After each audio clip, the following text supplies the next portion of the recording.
Guys, may akong luto karon guys. So, kung ano guys, kanang tawag ko makbos with Arabic.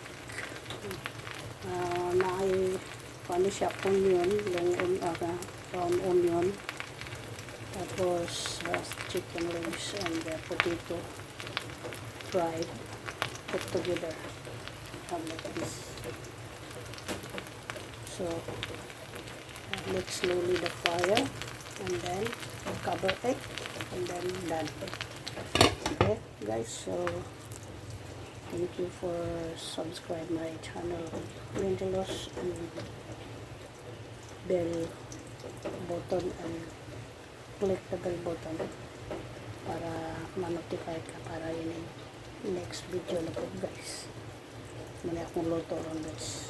So guys, muna siya isa. Wala naman ko i-contact sa tag sa ganiha guys. Wala ko time guys. Yan na lang ito diretso. Kaya i-boil mo ang kuan, i-boil mo ang chicken, tapos ang iyahang sabaw guys, mura po iluto mo i-boil sa imong rice, tapos ilabay mo throw out ang sabaw, tapos hinahinaya na nimo og sila yun ana guys. So thank you guys, that's it, bye bye.